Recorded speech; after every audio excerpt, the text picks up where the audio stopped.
소개 좀 부탁드립니다. 네. 목사의 소개는 교회를 빼놓고는 할 수 없죠.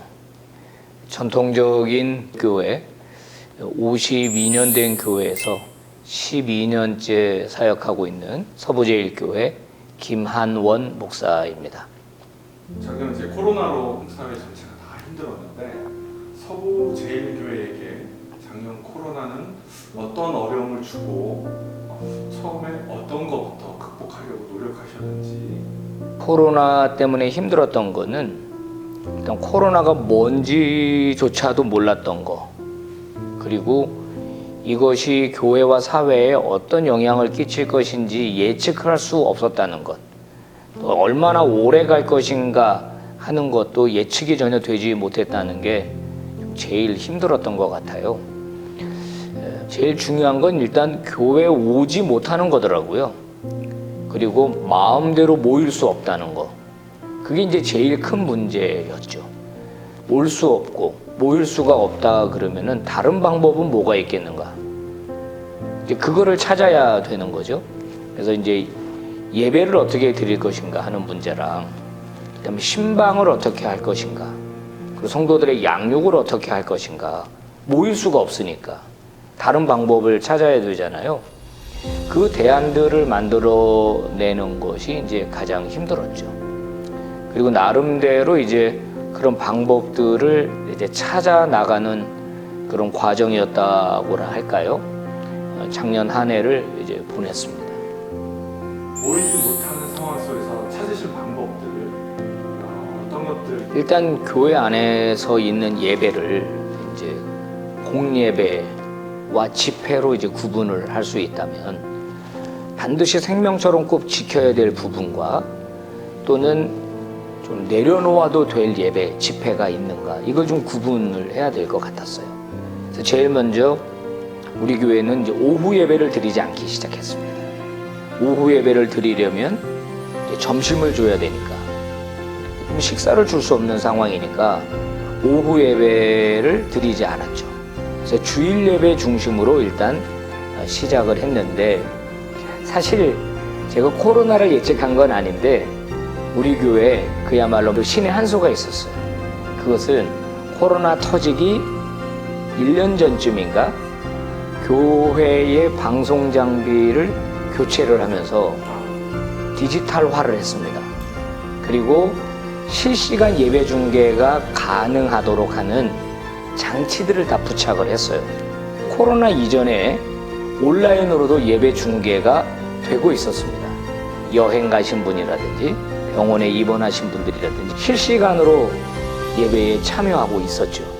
근데 다만 예배 중계 퀄리티라든가 또는 자막이라든가 좀 세심하게 좀 신경 써야 할 음향적인 부분들, 사실 많이 손대지 못한 상태로 일종의 서비스? 교회 오지 못하는 분들을 위한 배려? 요 정도에서 이제 우리 교회 예배가 쭉 진행이 되고 있었는데 코로나가 딱 터진 거예요. 그래서 예배 드리는 사람들이 오프라인에 주로 모여 있다가 이제 온라인으로 우리는 쉽게 옮겨갈 수가 이제 있었던 거죠. 그 다음에 이제 새벽 예배는 우리 한국교회에서 안 드린다는 게 좀 어렵잖아요. 그럼 이거 어떻게 할 거냐 이제 고민하다가 새벽 예배 영상을 미리 찍어서 약간 손봐가지고 바쁜 현대인들이 그 아침에 말씀 묵상하고 개인 경건을 할 수 있도록 돕자. 한 10여 분짜리 말씀 묵상 녹화를 찍기 시작했어요. 생명의 삶이라고 하는 큐티 교재를 가지고 하고 있었기 때문에 그거는 만들어서 매일 이제 4시 50분이 되면 영상이 업로드가 되는 겁니다. 그리고 이제 성도들은 이제 새벽 5시에 늘 일어나시는 분들은 개인 경건의 시간을 가질 수 있도록 돕는 그런 방법을 사용했고요. 그 다음에 수요 예배는 빠지지 않았습니다. 역시 실시간 온라인으로 쭉 했고, 금요 집회는 쉬었습니다. 원래 기도하는 그 멤버들이 있기 때문에 그분들 중심으로 모였었는데, 제 잘못하면 찬양하고 이제 기도하고 하는 게 온라인상에서 시청자로 전락할 수 있을 것 같다는 생각이 들더라고요. 이게 함께 모여서 기도하고 찬양하는 다이내믹이 있는데 그게 온라인상에서 구현이 잘 안 될 것 같아서 그렇다면 금요일은 과감하게 풀어주자. 그래서 금요 집회, 오후 찬양 예배는 내려놓고 이제 새벽 예배 말씀 준비와 공예배인 주일 예배, 수요 예배는 이제 잘 붙들고 가게 된 거죠.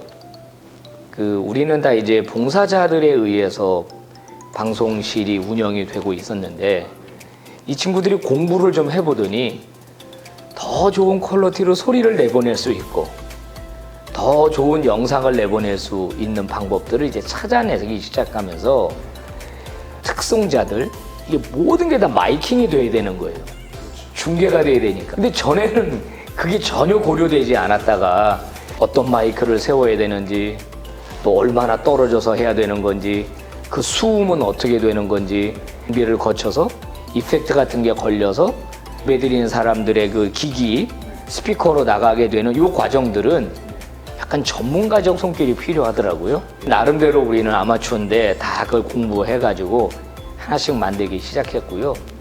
또 하나는 이제 썸네일이라는 게 있잖아요. 유튜브는. 이 썸네일을 얼마나 가독성 있게 만들 거냐 하는 거 하나. 이런 게 다 쉬운 게 아니었더라고 보니까.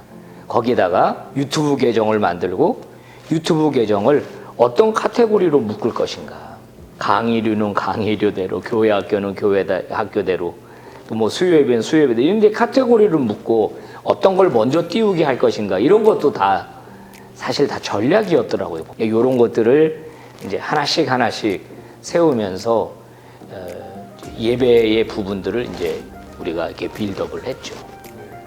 그리고 이제 또 한 가지 이제 팁은 가정에서 온라인으로 예배할 때의 장애물이 뭐냐. 예배자가 갖춰야 할 외적인 요소가 있고 내적인 요소가 있는데 외적인 요소도 중요하잖아요.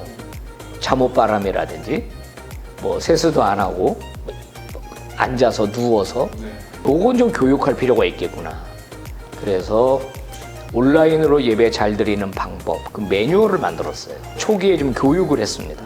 영상들을 만들어가지고 가정에서도 하나님께 예배 드리는 방법들, 그런 걸 좀 교육을 좀 했죠. 그 다음에 이제 헌금을 다 하고 싶다고. 근데 이제 예배 초반에는 이 계좌번호를 내주는 게 뭐라 그럴까, 이게 당연한 건데 사실 약간 그 속물같이 느껴지기도 하고 심리적 저항들이 있는데 오히려 성도들이 헌금할 수 있도록 계좌를 달라. 아, 이거는 성도들이 원하는 거구나. 그리고 뒤집어 보니까 나도 예배 드릴 때 하나님께 헌금을 해야 되는데 교회를 못 가는 상황이니까 당연히 온라인으로 헌금을 할 수밖에 없는, 아, 이건 적극적으로 가르쳐 주는 게 맞는 거다. 그리고 하고 안 하고는 본인이 결정하는 거지 교회는 공지가 맞는 거다 판단이 서서 헌금 기도할 때 이제 계좌가 노출되게 하고 유튜브 화면에 자막으로 노출되게 하고 또 예배가 딱 끝나고 난 다음에도 교인들이 충분히 볼 수 있도록 일정 시간 동안 노출을 시키고, 감사하게도 작년에 결산을 해보니까 우리는 상당히 이제 중간에 긴축을 했는데 거의 뭐 97% 정도 예산 대비 헌금이 된 거죠. 그러니까 우리 성도들은 온라인 상황에서도 본인이 하나님께 예배드리고 헌금하는 부분들을 잘 해주었다. 그런 부분들은 우리 공동체가 자랑스럽다고 느끼는 부분이죠. 선생님, 그 11조들은 원래 하던 거에서 꾸준히 했는데 감사 헌금, 뭐 주일 예배 헌금, 금액을 정하지 않은 것이 좀 많이들 안 고치는 길들이 있었다. 서부제일교회는 어땠습니까? 우리도 그런 경향이 좀 있어요. 주일 헌금 같은 것들은 예상대로 되지 않았어요. 근데 다른 부분에서 성도들이 좀 열심을 내줬던 것 같아요. 어떤 성도들이 교회가 어려운 걸 알고 조금 더 헌금하는 그런 어떤 열심들, 또 어떤 성도들은 그야말로 몇 달 만에 교회 나왔는데 헌금을 계속 모아둔 거예요. 그거를 이제 이렇게 뭐 다발로 넣는 그런 성도들이 꽤 계신 거예요. 그래서 우리 성도들의 믿음을 이게 하찮게 보면 안 된다. 물론 네. 안 하는 사람도 있었지만 그러나 열심히 하려고 하는 성도들이 더 많았다. 우리 교회는 그렇다고 봐야 될 것 같습니다. 네. 주일 예배 또 집회 말씀해 주셨는데 신방 그 외에 또 제자 훈련이라든지 교육, 훈련 이런 부분에 있어서는 어떻게 대처하셨습니까? 오프라인과 온라인으로 대처를 했는데요. 이게 집합 금지가 심하지 않을 때는 제가 소그룹별로 교회에 오시라고 해서 신방을 했습니다. 구역별로 교회에 와서 네. 그분들을 전부 제가 신방을 함께 예배드리고 기도 제목을 다 확인하고 제가 구역 신방을 했고요. 어느 가정으로 가는 건 부담스러우니까 교회로 오시라고 해서 그리고 특별한 요청이 있는 분들이 있어요. 이런 분들은 이제 오프라인 신방을 멈추지 않았고 그 다음에 이제 우리 교구 목사님들은 이제 연말에 달력이 나오고 이럴 때는 다 집집마다 찾아다니면서 문고리에다 걸어놓고 오고 오프라인 신방들은 지속적으로 했고 그 다음에 이제 온라인 신방은 목사님들이 이제 스케줄을 짰습니다. 일주일에 2개의 구역을 정해놓고 주중에 모든 구역 식구들에게 다 전화를 돌리신 거예요. 일일이 한 사람 한 사람 어떻게 지내시냐, 온라인 예배 잘 드리고 계시냐, 안 드리시면은 이제 거기서 상담도 해드리고 전화 붙들고 기도도 해드리고 또 예배에 좀 열심히지 않았던 분들, 출석이 좀 뜸했던 분들 이런 분들 독려하고 이제 전화 붙들고 이제 원투원 네. 신방을 또 했던 것이고요. 그 다음에는 이제 구역별로 또 지역별로 교구별로 목사님들이 주로 사용한 게 카카오톡에 있는 라이브 콜이라는 기능, 원사이드입니다. 성도들이 20명, 30명이 함께 참여하는데 그분들 휴대폰에 이제 목사님 얼굴만 보여요. 목사님이 기도도 해주시고 말씀도 전해주시고 그리고 몇십 명이 함께 혹은 서너 명이 함께 계속 그 목사님 얼굴을 보면서 구역 신방, 교구 신방 우리는 이제 라이브 콜로 하자. 네. 처음에 그렇게 정했어요. 아예. 왜? 일단 다 깔려 있다. 접근성이 쉽다. 조작이 편리하다. 요거 때문에 우리가 라이브 콜을 사용했고 지금은 이제 다 줌으로 갈아타고 있습니다. 왜냐하면 이렇게 오래될 줄 몰랐기 때문에 서로 간의 소통도 중요하기 때문에 이제 이건 줌으로 갈 수밖에 없다. 대대적으로 지금 교육시키고 줌으로 다 전환을 지금 하고 있는 상황이죠. 많이 줌으로 돌아왔습니다. 그 다음에 이제 양육적인 부분은 잠깐 대면 예배가 가능할 때 풍성한 삶의 기초라고 하는 제자 양육인데요. 요 형식은 원투원입니다. 코로나 전국으로 가도 원투원으로 만나는 건 큰 저항이 없겠다 생각을 해가지고 15명을 선발을 해가지고 제가 집중적으로 15명을 이제 양육을 시켰습니다. 쭉 대면하면서 양육을 하다가 나중에 이제 이게 비대면으로 전환을 할 수밖에 없을 때는 이제 줌으로 양육을 해서 그러니까 작년 가을, 겨울 들어갈 때쯤 15명 수료식을 하면서 원투원으로 다 매칭을 시켰죠. 원투원으로 매칭된 분들이 코로나 상황이지만 마스크 끼고 서로 만나서 12주 과정을 지금 다 끝낸 분들이 이제 막 나오기 시작했어요. 목사님이 제자 훈련을 시킨 1세대 그렇죠. 리더들이 지금 2세대를 만든 거군요. 맞습니다. 네. 우리 이제 그 전에 10년 동안 두란노에서 나왔던 1대1 제자 양육을 가지고 이미 교회가 10년 동안 양육을 받은 상태였어요. 근데 요거에 심화 과정이 필요했던 겁니다. 그리고 좀 더 하나님 나라라고 하는 신학적 관점으로 만들어진 제자 양육이 필요하다라는 걸 제가 절감을 해서 그건 전략적으로 이제 이 코로나 전국에 꼭 필요하겠다 생각해서 그걸 빨리 런칭을 한 거죠.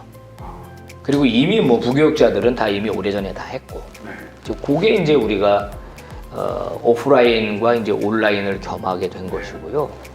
오래 접어들면서 이 온라인 양육의 필요성이 계속 대두가 되겠다 싶어서 이제 성경 공부 커리큘럼을 만들었습니다. 1년짜리. 2021년 커리큘럼, 우리 교회만의 커리큘럼을 만들고 그 교구 목사님들이 강의를 다 준비하도록 하고 온라인 교육으로 모집을 했습니다. 그리고 강의 영상을 녹화해서 링크를 보내주는 방식으로 놀라운 결과가 나왔어요. 보통 오프라인으로 하면은 한 30명 정도 시간적 여유 아마 오실 겁니다. 근데 이거 온라인으로 딱 전환하니까 신청자 수가 한 150명 정도가 신청을 하는 거예요. 이건 강점으로 보입니다. 그 영상을 반복해서 들을 수 있고 또 자기가 원하는 시간에 들을 수 있고. 그래서 이제 요거의 단점은 이제 커뮤니케이션이 없는 거니까 네. 정기적으로 한번 줌으로 다 만나서 교제하고 인사하고 할 수 있도록 하는 것.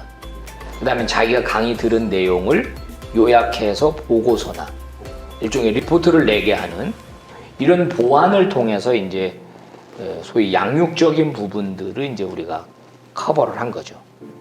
그리고 이제 3월이 되면 우리는 이제 4개 교구, 청년부까지 5개의 교구가 있는데 5개의 교구가 거의 3월에 동시에 자기 교구 식구들을 대상으로 크게 2가지 사역이 온라인으로 펼쳐집니다. 네. 하나는 성경 읽기예요. 네. 함께 성경을 읽는 겁니다. 신구약 성경은 85시간이면 다 읽을 수 있거든요. 근데 혼자 하기는 참 어려워요. 네. 일교구 목사님은 창세기. 네. 그래서 무턱대고 읽는 게 아니라 목사님이 인트로, 가이드 주고, 설명해 주고, 그걸 어디서 읽죠? 줌에서. 줌에서. 그리고 그건 이미 그 GNM 재단이라고 하는 데서 네. 다 컨텐츠를 만들어 놨어요. 그러니까 너무 쉽게 같이 성경을 읽을 수 있고, 거기에 사파까지 들어있고, 출애굽기 같은 거 읽을 때는 성막의 그 도구들 잘 이해가 안 되는데 그 그림으로 사파가 나오니까 읽으면서 굉장히 그 쉽게 이해할 수 있는 장점들. 이것도 이제 양육적인 부분이죠. 네. 그 다음에는 이제 5개의 교구가 동시에 좋은 책들을 하나 선택해서 북클럽을 합니다. 클럽이요. 예, 그거는 이제 읽어오는 게 아니라 그날 그 자리에서 읽는 거예요. 그래서 그것도 오디오북이 그 GNM 재단에 다 프리로 올라와 있습니다.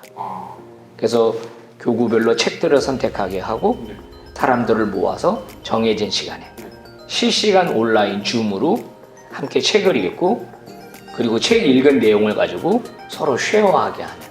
책은 오프라인 형태로 사는 건가요? 아니면 책은- PDF인가요? 책은 삽니다. 좀 동기부여적 차원에서 절반 정도는 교회가 좀 부담을 해주고 절반은 본인이 좀 사는 게 좋지 않냐. 1년에 책 한 권도 안 읽는 시대거든요. 근데 이런 북클럽의 운영 형태를 이미 저는 부교육자들과 직원들과 함께 한 3년 전부터 했죠, 줌으로. 그래서 이제 우리 사역자들은 이미 트레이닝이 된 거예요. 네. 그 방식에 대해서 트레이닝이 다 되셨고 요즘은 목사님들이, 그 부목사님들이 한번 하실 수 있도록 호스트를 내드리는 거죠. 요즘 이제 부교육자들이 직접 네. 해보고 있으니까 저는 기대됩니다. 네. 좋은 설교도 참 중요한데 좋은 책도 굉장히 중요하거든요. 네. 네, 그래서 성도들의 영혼이 굉장히 살찔 거라고. 이제 이게 온라인으로 이루어지는 양육 부분이에요. 선생님, 줌으로 지금 그런 양육들을 이제 쌍방향으로 다시 진행하셨고 또 이제 계획하고 있는데 이 줌이 일반 장년분들이 다 참여하실 수 있을까요? 지금 해보니까 네. 의외로 잘 들어옵니다. 의외로. 그래서 저도 그게 좀 이제 퀘션이었거든요. 안 된다고 안 할 거냐. 안 된다고 그럼 손 놓고 있을 거냐. 되도록이면 이제 이걸 하게 하자 그랬고, 그럼 먼저 우리 구역장들에게 알려주고, 교회에 올 수 있는 상황이면은요, 어떻게 했냐면, 부스를 만들어 놓고 예배 끝나고, 거기에 가서 핸드폰을 내밀면 청년들 젊은 집사님이 다 도와주는 그런 거를 만들었어요. 까는 게 어려운 거지. 헬프 데스크를 쭉 만드셨네요. 그렇습니다. 그렇습니다. 이제 적극적으로. 요즘 이제 목사님들은 막 직접 가시기도 하세요. 안 되면 가서 가르쳐줘요. 그게 먼저 깔려져 있어야 그 뒤에 무엇인가 이루어지니까. 그 다음에 이제 연습을 좀 몇 번 해봐야 돼요. 실제로 스타트하는 시점에서 연습을 2-3번 정도 미리 예행 연습을 해보시고 잘 하실 수 있도록. 의외로 적용들을 잘 하시네요. 우리 이제 항존지 교육도 시작을 했는데 줌으로 합니다. 주일날 오후에 25명이 동시에 접속 쫙 들어옵니다. 지금 후반기 계시나요? 계시죠? 잘하세요. 아, 그렇죠. 이제 그 링크 누르고 들어오는 것도 이제 연습시켰죠. 뭐 지금 줌으로 두 번째, 세 번째 이제 만나는데 동시에 쫙 다 들어와 있습니다. 결국 훈련이고요. 의지라고 봐요.